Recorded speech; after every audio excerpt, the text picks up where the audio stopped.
Château-Chinon, la cime blanche. À Château-Chinon, tout recommence. Oui, c'est vraiment ici le pays de ma vie. Je n'étais pas pourtant un enfant du Morvan. Élu, je l'ai servi de mon mieux et j'ai pris le pouvoir pour vous le rendre ici sans plus attendre. À Château-Chinon, la cime blanche. À Château-Chinon, tout recommence.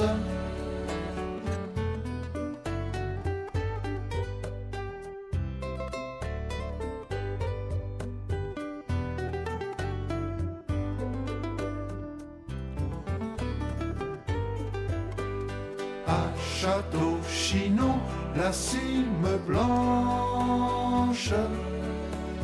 À Château-Chinon, tout recommence.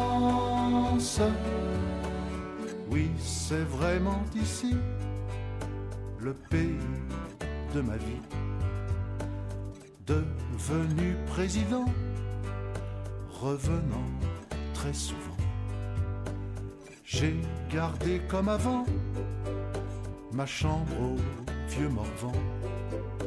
Sur les murs le papier depuis n'a pas changé. À Château-Chinon, la cime blanche.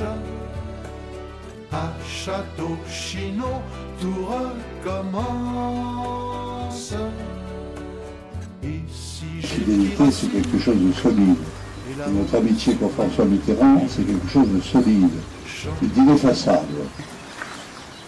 Merci à tous ceux qui se souviennent, à tous ceux qui ont le cœur un peu serré et en même temps heureux de commémorer François Mitterrand qui mêle pour nous les souvenirs heureux, souvenirs tristes, souvenirs de son décès, de ses souffrances, mais aussi souvenirs combien heureux de ses réussites auxquelles nous avons participé. Chers amis, je voudrais vous dire qu'aujourd'hui, nous sommes assez nombreux en cette journée qui marque, je veux dire, un souvenir heureux d'une grande victoire acquise par François Mitterrand avec notre concours, avec votre concours. Votre présence met l'accent, je le répète, sur ses rapports avec ses amis, si précieux par l'affection qu'il lui portait, et en échange par l'estime en laquelle il les tenait, eux et les élus, qui lui apportaient par leur vote la légitimité du pouvoir. Il fut fier de ses mandats, en particulier celui de maire. Même s'il exerça la plus haute magistrature du pays, il n'y avait pas pour lui de petits mandats. Il a toujours pensé que dans nos petits terroirs se trouvait la pensée profonde de la France et que la commune était le creuset de la démocratie. Ardent partisan de la décentralisation, il ne trouvait pas les communes trop nombreuses. Et il n'était pas favorable à leur regroupement et surtout très hostile à leur fusion et suppression. Aujourd'hui, où nous commémorons mai 81, on ne peut oublier la formidable explosion de joie pour ceux qui attendaient depuis si longtemps cette victoire de la justice sociale sur les forces de l'argent. La victoire, elle ne fut acquise qu'après avoir rassemblé d'abord son camp. Ce que nous devons faire par des primaires réunis pour marquer notre soutien et notre large adhésion à un seul candidat. Le Parti socialiste, s'il est, et même surtout, s'il domine la gauche, ne doit pas hésiter à être plus grand que lui-même. Il ne doit pas hésiter à inclure dans sa vision stratégique l'ensemble des forces de gauche, l'ensemble des forces progressistes, en ne laissant pas sur les côtés les républicains de progrès et les démocrates sincères. C'est nécessité.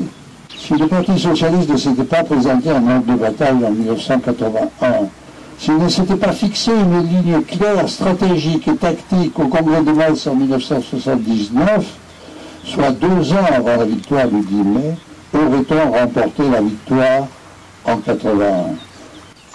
La gauche n'a pas qu'aboli la peine de mort.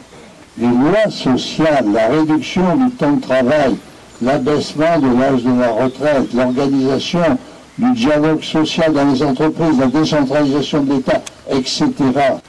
Si l'industrialisation n'avait pas été réalisée, c'est l'industrie française que la droite giscardienne s'apprêtait à vendre par appartement, qui aurait alors disparu par pans entiers, parce que c'était la mode, parce que c'était dans l'ère du temps libéral. Aujourd'hui, la droite qui gouverne n'a ni la France ni le Français. Elle n'accepte de se soumettre qu'aux seuls intérêts des marchés financiers. Prête à tous les renoncements, elle n'hésite pas à s'attaquer à tout ce qui, dans cette optique, lui paraît parasitaire. L'État, les services publics, les fonctionnaires, les collectivités locales et autres instruments de solidarité. Au nom d'une idéologie et d'une politique néolibérale qui a pourtant démontré ses limites, ses insuffisances et son caractère profondément nuisible, c'est le cœur de ce qui fait la spécificité de notre société qui est attaquée. Les socialistes ne doivent plus perdre un seul instant pour se rassembler et préparer un nouveau dîner. Il y a urgence. Il y va, chers amis, de l'avenir de la France. Chers amis, la ferveur populaire que François Mitterrand a suscitée, sensibilisé par son dernier combat contre la maladie, le nombre de livres ou de films qu'il a inspirés, a révélé la place qu'il avait tenue dans le cœur des Français et l'immense espérance qu'il avait incarnée. Pierre Régnier, qu'il a aimé la France, la connaissant jusqu'au moindre village, qu'il a combattu pour le droit et la justice, qu'il a voulu la solidarité en France et au-delà en Europe, où il voyait l'avenir de notre pays. Tout au long des septennats, ces lignes de force ont été liberté, décentralisation, culture, loi sociale, Europe et rayonnement de la France. C'est pour cela que malgré des attaques malveillantes et infondées dont il est quelquefois l'objet, il est resté populaire. Peut-être plus encore après sa mort, qu'il affronta d'une façon aussi stoïque. La France se reconnaissait en lui. Comme l'écrit Jean Labouture, sa vie est une histoire de Français. Qu'une immense fidélité, une intense admiration nous ont conduits à écrire avec lui. Merci.